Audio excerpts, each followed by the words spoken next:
उपन्यास राजमोहन की स्त्री खंड प्रथम।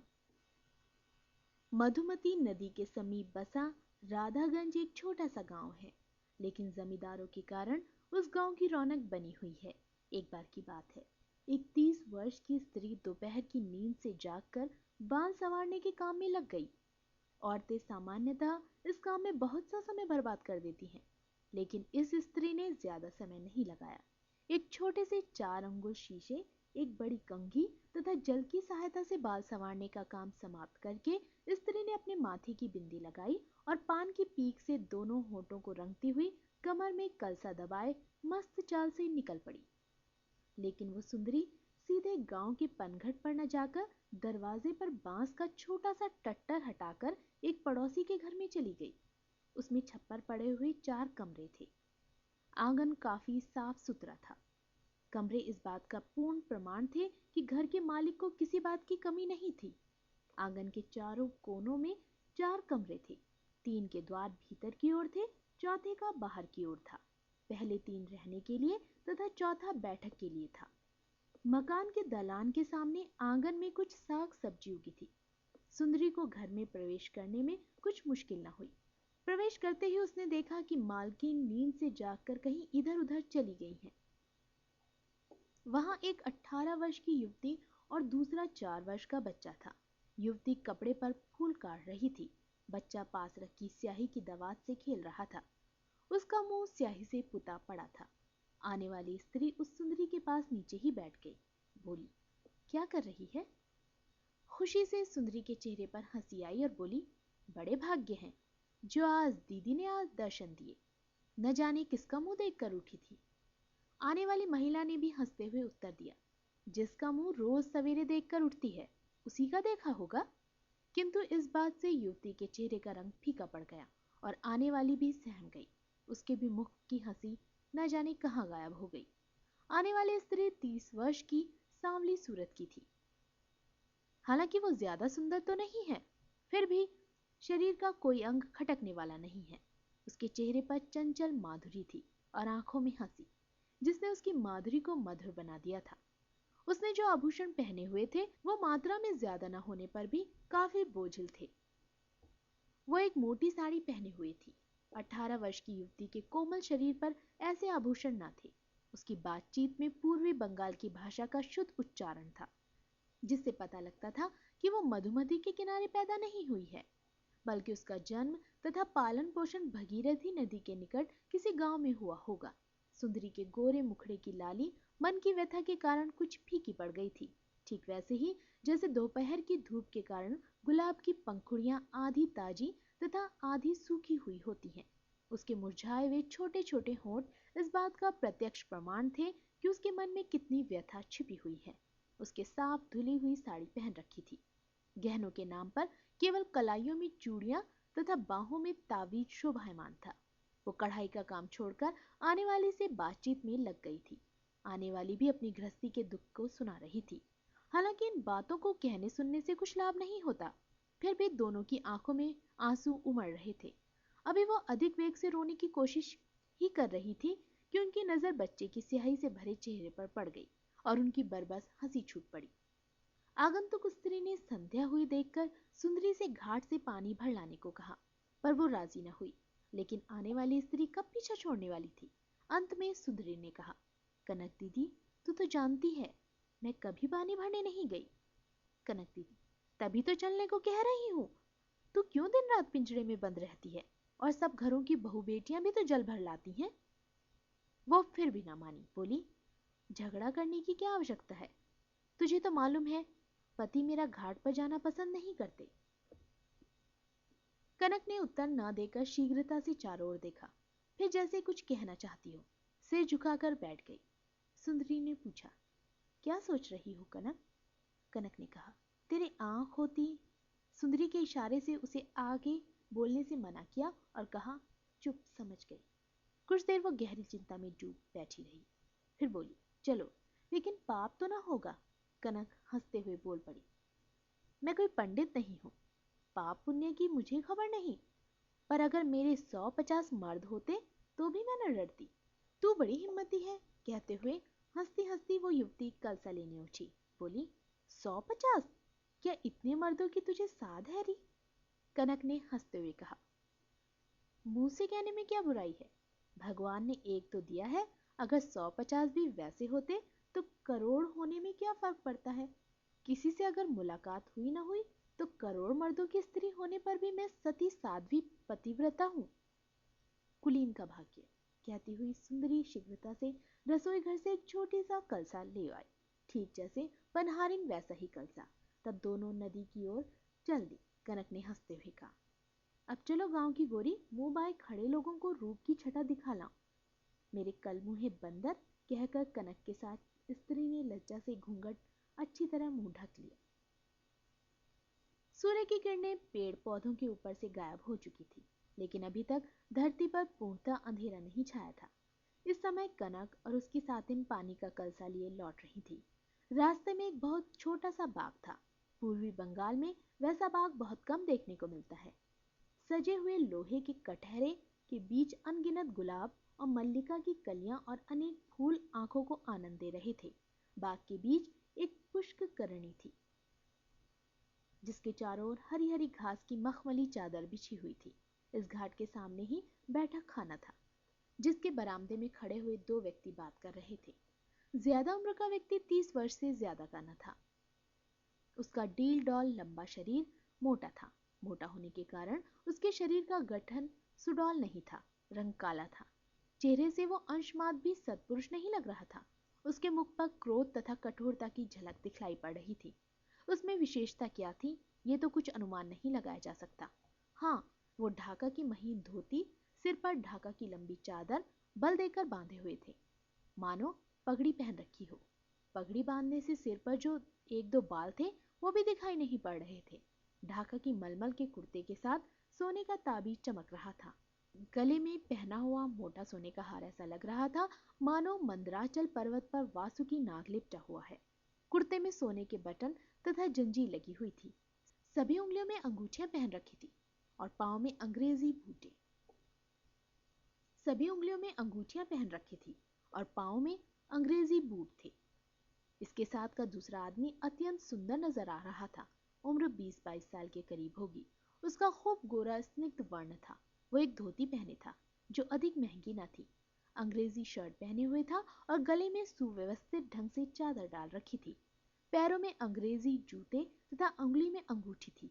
हार या तावीज नाम की और कोई चीज न पहन रखी थी। बड़ी उम्र के व्यक्ति ने कहा, माधव, फिर तुम कलकत्ता जाने की रट लगाए हुए हो? ये भी एक रोग है, जानते हो? माधव ने कहा, रोग कैसा?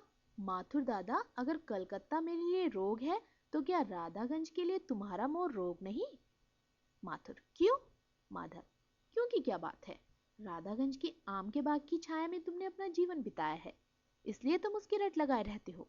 मैं कलकत्ते में इतने दिनों तक रहा हूं, इसलिए मेरा उससे लगाव हो गया है, वरना मुझे कलकत्ते से क्या काम? माथुर, काम तो मैं सब जानता हूँ। काम क्या है? नया घोड़ा, नई गाड़ी, ठगों की दुकान में मारे मारे फिरना, रुपए उड़ाना, विलायती दोस्तों को शराब पिलाना और रस की लहरों में बहना। अरे, इस तरह मुंह खोले क्या देख रहे हो? क्या तुमने कनक को कभी नहीं देखा है? लेकिन हाँ, उसके साथ दूसरी कौन है? माधव लजा गया, लेकिन अपनी लज्जा छिपाते हुए बोला, कनक की किस्मत में भी दुख ही दुख लिखा है, लेकिन बेचारी फिर भी हमेशा मुस्कुराती रहती है। लेकिन माथुर नहीं माना। वो तो कनक की साथिन के बारे में जानने को मचल रहा था। माधव खुद भी उसे अभी तक नहीं जानता था, क्योंकि स्त्री का मुख घूंघट से ढका हुआ था। इसके अलावा वो खुद भी उसके चलने के मनोहर ढंग तथा देह के लावण्य के कुछ एक मिल रहे आभास पर मोहित हो गया। इस समय हवा के तेज झोंके के कारण सुंदरी का घूंघट मुख से हट गया। माधव सहसा चौंक गया। माथुर इशारा करके बोला, देखता हूं, तुम उसे जानते हो? कौन है ये? माधव, मेरी साली। माथुर, राजमोहन की स्त्री? माधव, हाँ वही। माथुर संदेह से बोला, राजमोहन की स्त्री? इसे तो मैंने पहले कभी नहीं देखा। माधव, देखते भी कैसे, वो घर से बाहर नहीं निकलती। माथुर, फिर आज कैसे निकलना हो गया? माधव, क्या मालूम। माथुर ने माथुर ने इधर उधर की हाँकने के बाद यही जानना चाहा कि उस स्त्री का चाल चलन कैसा है। कुछ भद्दा इशारा भी किया। इससे बिगड़कर माधव बोला, भले आदमी की स्त्री राह में जा रही हो तो उसके बारे में इतना कुछ जानने का क्या मतलब है। माथुर, ठीक ही कहते हो, 2 अक्षर अंग्रेजी के पढ़कर सब साहबजादे धर्मात्मा बन बैठते हैं। अरे साली की बात ना करूंगा तो क्या दीदी की जवानी का वर्णन करूंगा। जाए भाड़ में। तुम भाई अपना मुंह सीधा करो, नहीं तो अभी कौवों का झुंड पीछे लगा दूंगा। राजमोहन गोवर्धन ऐसे ही कमल का शहद खाता है। माधव बोला, ब्याह को लॉटरी कहा जाता है। दोनों आदमी 2 ओर चले गए। साथिन के साथ कनक घर की ओर चली। कनक की साथ वाली स्त्री स्वभाव से ही सजीली थी। राह में माथुर और माधव ने उसे देख लिया। ये सोचकर उसे बहुत लज्जा आई। कुछ देर तक चुपचाप चलने के बाद बोली, इस कमबख्त हवा ने तो परेशान कर डाला। कनक हंसकर बोली, क्यों? क्या बहनोई ने कभी तेरा मुंह नहीं देखा? सुंदरी, उनकी बात नहीं, उनके साथ जो दूसरा आदमी था। कनक, अरे वो तो माथुर बाबू थे री। सुंदरी, मेरे बहनोई के चचेरे भाई। कनक, हाँ ठीक वही तो। सुंदरी, कैसी शर्म की बात है। देखो ये बात किसी से न कहना दीदी। कनक हंस रही थी। सुंदरी को इससे बहुत गुस्सा आया। बोली, ये मालूम होता तो तुम्हारे साथ कभी ना आती। कनक और भी हंसने लगी। इतने में सुंदरी अपने घर के पास पहुंची। द्वार पर नजर पड़ते ही वो भय से कांप गई। कनक ने देखा उसका स्वामी राजा मोहन द्वार पर खड़ा है। उसकी दोनों आंखें अंगार उगल रही हैं। कनक ने सुंदरी के कान में कहा, आज लगता है कुछ अनर्थ हो जाएगा, तेरे साथ घर चलूं? राजमोहन की स्त्री बोली, ना ना, तुम होगी तो अनहित ही होगा, तुम घर जाओ। कनक दूसरी राह चली गई। सुंदरी जब तक घर के अंदर नहीं गई तब तक राजमोहन चुप रहा। सुंदरी ने कलसा रसोई घर के आगे बने चबूतरे पर रख दिया। राजमोहन उसके साथ साथ रसोई घर तक आया। बोला, जरा ठहरो। उसने कलसे का सारा पानी आंगन में बिखेर दिया। राजमोहन की बूढ़ी बुआ हाँ हाँ करती हुई आकर उसे छिड़कने लगी। चुप रह हरामजादी, कहते हुए राजमोहन ने कलसा उठाकर जोर से दूर फेंक दिया। फिर अपनी स्त्री की ओर घूमकर धीमे लेकिन कटु स्वर में बोला, हाँ तो राजरानी कहाँ गई थी? सुंदरी धीमे लेकिन दृढ़ स्वर में बोली, पानी लाने गई थी।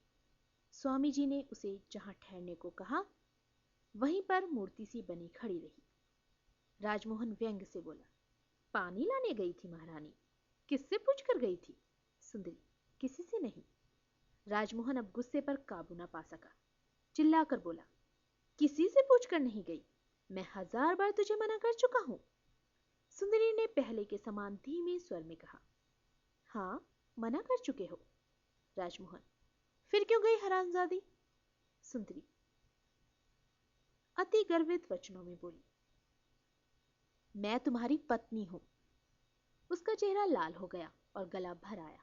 बोली, जाने में कुछ दोष नहीं, इसलिए चली गई। इतने साहस की बात सुनकर राजमोहन आग बबूला हो गया।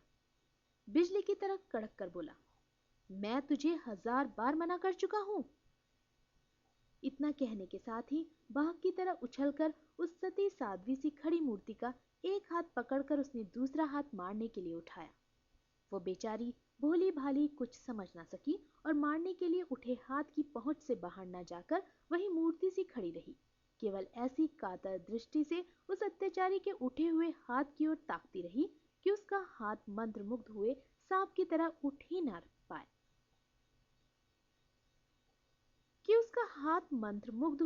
सांप की तरह उठा ही रह गया। पल भर मौन रहकर उसने अपनी स्त्री का हाथ छोड़ दिया, किंतु उसी क्षण पहले की तरह गरज कर बोला, लातों से मार मार कर तेरी जान ले लूंगा, तेरा खून कर डालूंगा। सुंदरी कुछ ना बोली, केवल आंसुओं की धार उसकी आंखों से बह निकली। ये देखकर राजमोहन नरम पड़ गया। उसका हाथ तो न चला, लेकिन जबान कटु वचन बोलने से न रुकी। फिर भी सुंदरी को मौन देखकर राजमोहन स्वयं शांत हो गया। राजमोहन को शांत देखकर बुआ का साहस बढ़ा। उन्होंने आगे बढ़कर भतीजे बहू को हाथ से पकड़ा और अंदर ले गई, लेकिन जाते जाते एक दो कटु वचन छोड़ना न भूली। जब देखा कि राजमोहन का क्रोध पूरी तरह ठंडा पड़ गया, तब उन्होंने राजमोहन के प्रति एक कटु वचन का एक एक करके उत्तर दिया। राजमोहन खुद ही अपने आप में भुनभुना रहा था। उसने बुआ की बातों पर ध्यान नहीं दिया। आखिर में बुआ और भतीजा दोनों ही दो ओर चले गए। बुआ जी बहू को धीरज बंधवाने चली गई और राजमोहन ये सोचने लगा कि किस प्रकार नुकसान पहुंचाया जाए। बंगाल के बहुत से सुप्रसिद्ध जमींदार वंशों की उत्पत्ति किसी न किसी नीच कुल से हुई है। ये बात निंदाजनक होने के साथ साथ सच भी है। वंशीवर्धन घोष पूर्व बंगाल के एक बूढ़े जमींदार का खानसामा था। इस जमींदार का नाम तथा वंश दोनों ही अब मिट चुके हैं। पहला विवाह सफल न होने पर जमींदार ने बुढ़ापे में दूसरा विवाह किया। संतान का मुख देखना उनके भाग्य में न था। संतान प्राप्ति के भाग्य से बढ़कर जो दूसरी चीज उनके भाग्य में उन्हें दी, वो थी उनकी नौजवान सुंदर स्त्री जो उन्हें मिली। इसमें कुछ भी अचरज नहीं कि दो जीवन संगियों के परस्पर लड़ने से उनकी पारिवारिक शांति में बाधा जरूर आती थी। कारण स्पष्ट था। अधिक आयु वाली स्त्री हमेशा दावे से ये कहती कि जो इस घर में पहले आई है उसी का अधिकार पहले है। वृद्ध जमींदार कुछ निर्णय न कर पाए, जिससे हालत बद से बदतर हो गई। लेकिन इसी बीच एक मध्यस्थ ने आकर फैसला करा दिया, जिससे किसी को भी कुछ कहने को ना बचा। बड़ी पत्नी के दावे को जैसे का तैसा स्वीकार करके उसे इस लोक से हटा दिया गया। इससे व्रत तथा उनकी तरुणी भार्या निश्चिंत तो हो गए, लेकिन इस घटना ने उन्हें सावधान कर दिया। व्रत को मन ही मन ऐसा महसूस हुआ कि अब वो ज्यादा दिनों का मेहमान नहीं है। पुत्र का मुख देखने की आशा जाती रही। व्रत का मन ये सोचकर निराश हो गया कि उसके धन का भोग ऐसे लोग करेंगे जिन्हें वो जानता भी नहीं। पत्नी जब तक जिंदा रहेगी तब तक संपत्ति उसके हाथ में रहेगी, लेकिन सरकार उसे खाने पीने के लिए भत्ते के रूप में ही देगी। इससे ज्यादा कुछ न मिलेगा। अब व्रत ने यह सोचना शुरू किया किसी तरह उसकी जवान स्त्री ही उसके धन की पूर्णतः मालिक हो जाए। इस विषय में वो अपनी भार्या के कहे अनुसार ही चलने लगा। वो अपनी बहुत ही साफ और स्पष्ट धारणा होने के कारण अपने स्वामी के द्वारा अपने भविष्य को निष्कंटक बनाने लगी। मकान, जमीन, बाग आदि संपत्ति को नकदी में बदलने की और व्रत में ध्यान दिया।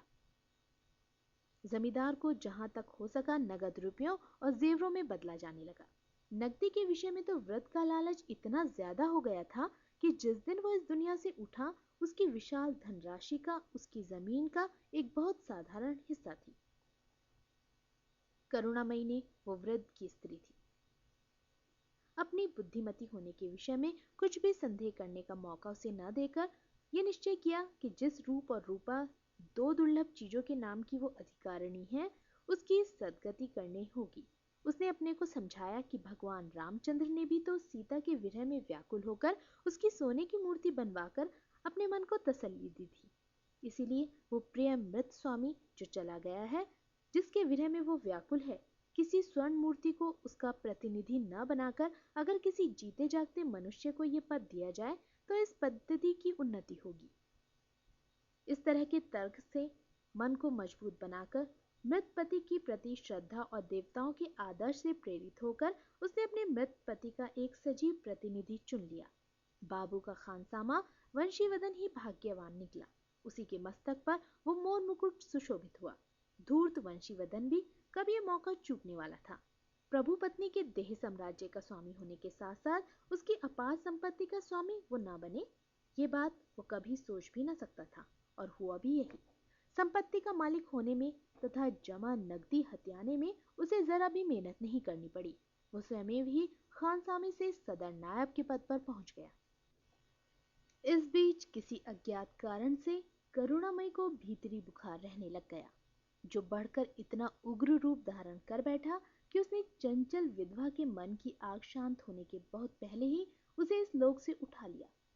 उस घटना से विधवा के स्वामी के दूर के नाते के रिश्तेदार एक एक करके धन पाने के लालच से आए। उन्हें मामूली दो एक दरिद्र गांव को देखकर हताश ही होना पड़ा। अस्थावर संपत्ति यानी नकदी और सामान भी बहुत थोड़ा था, जो कि स्वामी के नौकरों में बांटा जा चुका था। वंशीवदन अतुल संपत्ति लेकर अपने पुरखों की गरीब झोपड़ी राधागंज में आ गया, लेकिन अपनी बुद्धिमत्ता के कारण उसने आराम से गुजर बसर करने भर ही खर्च किया, ताकि किसी को उस पर शक न हो। उसके मरने के बाद उसके 3 पुत्रों ने संपत्ति को अपने में बराबर बराबर बांट लिया, लेकिन क्योंकि अब संपत्ति को उनके पास आए हुए बहुत दिन हो चुके थे, इसीलिए किसी को भी शक की गुंजाइश नहीं रह गई। इसलिए बेटों से बाप की तरह साधारण जीवन बिताना कठिन हो गया। उन्होंने ठाट बाट अपना लिया। उन्होंने जमींदारी खरीदी, इमारतें बनवाई और दौलत के हिसाब से अमीरी के सब आडंबर बढ़ा लिए। बड़े बेटे रमाकांत ने बहुत ही सादा ढंग से जीवन व्यतीत करते हुए अपनी संपत्ति को और भी बढ़ा लिया। जब वो मरा तो उसका बेटा माथुर बेशुमार संपत्ति का अधिकारी बना। रमाकांत के विचार जमाने की बदली हुई रीति नीति से मेल नहीं खाते, इसलिए वो अपने पुत्र को अंग्रेजी स्कूल में शिक्षा दिलाने के कतई खिलाफ था। माथुर बचपन से ही जमींदारी के काम में पिता का हाथ बटाता था, इसलिए छल कपट, धोखेबाजी तथा जुआखोरी में निपुण हो चुका था। वंशीवदन का दूसरा पुत्र रामकन्नाई स्वभाव से ही आलसी तथा फिजूल खर्च करने वाला था। इस कारण थोड़े समय में ही संपत्ति संबंधी अनेक कठिनाइयां पैदा हो गई। उसका घर और बाग सबसे ज्यादा शानदार थे, लेकिन उसकी स्थावर संपत्ति की आय न के बराबर थी। संपत्ति की ऐसी बुरी दशा और किसी भाई की यहाँ पर नहीं थी। इसी समय कुछ चालबाज लोग आ जुटे थे। जब अवस्था इतनी खराब थी तो उन चालबाज लोगों ने किसी फर्जी व्यवसाय में पैसा लगवा दिया। इससे रामकनाई उन विश्वास पात्रों के हाथ में काम सौंपकर स्वयं कलकत्ते चला आया और वहीं रहने लगा। ठीक व्यवस्था न करने और अवहेलना करने से स्थावर संपत्ति नीलाम होने की नौबत आ गई। रामकनाई के शहर में रहने का एक लाभ हुआ कि लोगों की देखा देखी उसने बेटों की उच्च शिक्षा दिलवाई। हिंदू पिता की सबसे बड़ी कामना पूर्ण हो चुकी थी।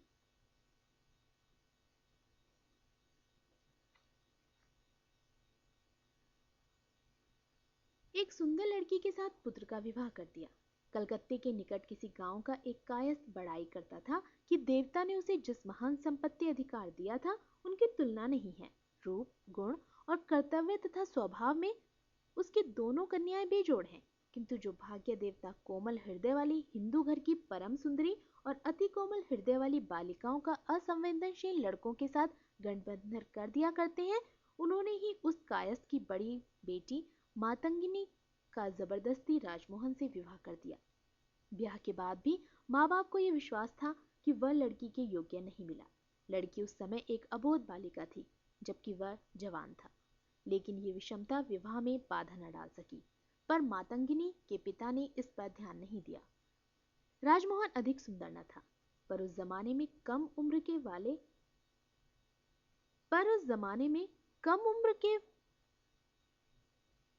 पर उस जमाने में कम उम्र वर वाले की सुंदरता को ही परखा जाता था। जवान वर के चेहरे पर अधिक ध्यान नहीं दिया जाता था। निकट के गांव में ही वो रहता था। विवाह करने का एक कारण ये भी था ताकि लड़की माँ बाप से दूर न चली जाए। जो लोग राजमोहन को जानते थे वो उसके बलवान तथा सशक्त शरीर से ईर्ष्या करते थे और प्रशंसा की दृष्टि से देखते थे। वो स्वभाव से ही अधिक कर्मठ तथा किसी काम को करने में पीछे हटने वाला न था। यही कारण था कि बाप की संपत्ति न छोड़े जाने पर भी उसे कभी किसी चीज की कमी का यही कारण था कि बाप की संपत्ति न छोड़े जाने पर भी उसे कभी किसी चीज की कमी महसूस नहीं हुई। राजमोहन की इसी गुण के कारण मातंगिनी के पिता को विश्वास था कि उसकी लड़की को कभी किसी प्रकार का कष्ट नहीं उठाना पड़ेगा, इसलिए उसने वर के रूप में राजमोहन को चुना। दूसरी भाग्यवती कन्या हेमांगिनी का विवाह माधव के साथ हुआ। माधव के पिता कॉलेज की पढ़ाई शुरू होने से पहले ही इस संसार से चल बसे। पिता के छोड़कर चले जाने के बाद उसके पास एक फूटी कौड़ी तक न थी, लेकिन इस बीच एक ऐसी घटना हुई जिससे उस दुर्दशा से बचा जा सका। वंशीवदन का तीसरा पुत्र रामगोपाल ना तो बड़े भाई की तरह भाग्यवान ही था और ना ही मंझले भाई की तरह अभागा ही।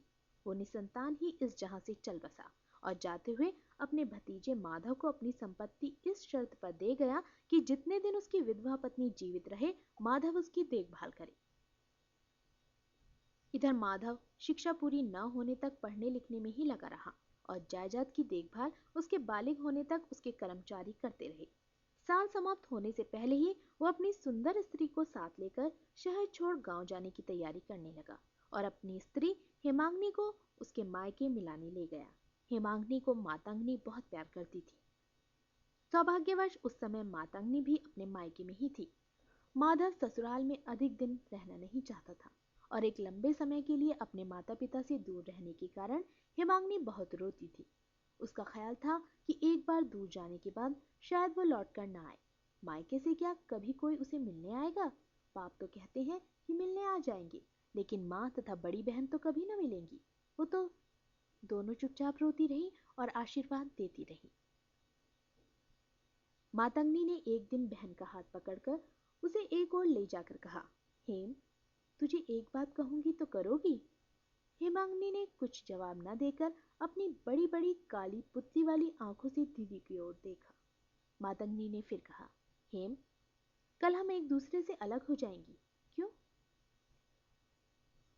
मातंगनी ने फिर कहा, हेम, कल हम एक दूसरे से अलग हो जाएंगी, क्यों ना? हेमांगनी अब अपनी रुलाई न रोक सकी और उसकी आंखों से लगातार आंसू बहने लगे। मातंगनी अपने पर काबू पाकर बोली, ना रो बहन, भगवान तुझे सुखी रखे। भगवान तुझे सुखी रखे। भगवान ने तुझे माधव जैसा सुशील तथा सुशिक्षित पति दिया है।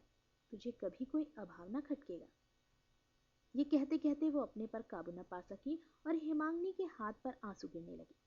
आंसू पोंछकर हेमांगनी बोली, दीदी, तुम मुझसे क्या कहना चाहती थी? मातंगनी बोली, हेम, तुम तो ये जानती ही हो कि मैं गरीब हूँ। इतनी गरीब होने पर भी अगर अपने लिए होता तो तुझसे कुछ न कहती, लेकिन मेरे स्वामी चाहे जैसे भी हो। बहन, भगवान ने उन्हें ऐसा ही बनाया है, ऐसा ही स्वभाव दिया है। तो भी मेरे सब कुछ नहीं, तो भी मेरे सब कुछ वही है। उन्हीं के लिए मुझे सोचना पड़ता है। वो इस समय घर में बेकार बैठे हैं। उन्हें अपनी ओर से माधव से कुछ कहना है। कह सकोगी तुम? हेमांगनी ने कहा। कह क्यों ना सकूंगी दीदी, बताओ तो सही क्या कहना होगा? मातंगनी बोली, कहना कि अगर वो तेरे बहनोई को नौकरी दिलवा सके तो घर गृहस्थी का काम जरूर चल जाएगा। हेम, जरूर कहूंगी दीदी। हेमांगनी ने वादा किया। इसके बाद दोनों बहनें और बातें करने लगी, किंतु हेम यही सोच रही थी कि अपनी बहन के साथ किए वायदे को वो किस तरह निभा सकेगी। उसकी उम्र अभी इतनी कम थी कि इस उम्र में लड़कियां अपने स्वामी से खुलकर बात भी नहीं कर सकती थी, और ऐसे विषय पर तो बिल्कुल भी नहीं। तो भी मन को पक्का करके उसने बहन के साथ किए वायदे की बात स्वामी से कह दी। माधव ने भी पूरी कोशिश करने का निश्चय किया। राजमोहन ने स्वाभाविक संकोच के कारण स्वयं न कहकर दूसरों का सहारा लिया, पर माधव ने स्वयं ही उसे जवाब देने का निश्चय किया। इधर माधव ने बड़े ही विनीत भाव से राजमोहन की वर्तमान अवस्था तथा कामकाज के संबंध में पूछा, पर राजमोहन ने अंधे गर्व तथा संकोच के साथ अपनी नाजुक आर्थिक हालत को न मानते हुए केवल इतना ही कहा कि उसे काम की जरूरत है। तब माधव ने उसे बताया कि जमींदारी की देखभाल के लिए उसे एक आत्मीय सज्जन की जरूरत है। अगर राधागंज जाने पर कुछ आपत्ति न हो तो उस काम के लिए आपसे प्रार्थना करो। राजमोहन बोला, ऐसा होना मुश्किल है। घर की स्त्रियों को ऐसे में कहाँ रखूंगा? माधव, इस बात को सोचे बिना ही क्या मैं ये काम सौंप रहा हूँ? राधागंज में तुम्हें रहने को एक मकान भी दूंगा। राजमोहन ने साड़ू की ओर क्रोध भरी दृष्टि से देखा और बोला, राधागंज में जाकर रहने से तो जेल में सड़कर मर जाना ही अच्छा है। इतना कहकर वो क्रोध से बड़बड़ाता हुआ चला गया। राजमोहन का बिना कारण क्रोध देखकर माधव को हैरानी तो जरूर हुई, पर कुछ बोला नहीं। लेकिन इधर राजमोहन के पास दूसरा रास्ता भी नहीं था। दूसरा, उसकी स्त्री भी जगह बदलने के लिए एक कारण थी, लेकिन राधागंज जाने की बात उसने कभी सोची भी न थी। उसने गरीबी की आड़ लेकर प्रार्थना जरूर करवाई थी, लेकिन गरीबी इस प्रार्थना मूल कारण न थी। राजमोहन ने ऐसा विचार प्रकट किया जैसे वो माधव के प्रस्ताव से चिढ़ गया है। चादर लेकर वो घर से निकल पड़ा। घंटों गुजर गए पर वो घर न लौटा। अंत में जब लौट कर आया तो उसके मुख पर क्रोध के चिन्ह थे। उसने परिवार सहित राधागंज जाने का निश्चय किया, लेकिन उसने अपना विचार माधव से साफ तथा स्पष्ट शब्दों में न कहा। उसके जाने की तैयारी में सुविधा के लिए माधव कुछ दिन ठहर गया। तैयारी हो जाने पर सबने मिलकर शहर छोड़ दिया और राधागंज जाकर रहने लगे। राजमोहन का व्यवहार चाहे जितना भी कठोर और अभद्र क्यों न हो, लेकिन माधव उसके साथ बहुत ही संयत एवं सभ्य व्यवहार करता था। साधु का कर्कश और अकृत्यपूर्ण व्यवहार देखकर भी केवल मातंगिनी के कारण सहानुभूति दिखाने के लिए उसने देखभाल का काम तो सिर्फ एक गांव का ही उसको दिया, लेकिन वेतन के रूप में एक अच्छी रकम का प्रबंध कर दिया। राजमोहन के लिए एक मकान भी वहां बन गया। माधव ने मजदूरों की सहायता से खेती करने के लिए कुछ जमीन राजमोहन को दे दी। राजमोहन खेती बाड़ी तथा उसकी देखरेख में अपना समय बिताने लगा।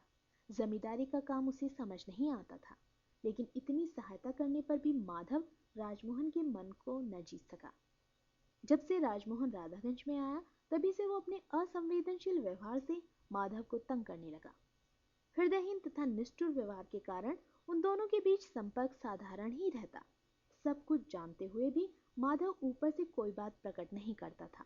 दोनों ओर के इस मनोभाव का परिणाम ये हुआ कि दो आपस में प्यार रखने वाली बहनों का मिलना जुलना कम हो गया।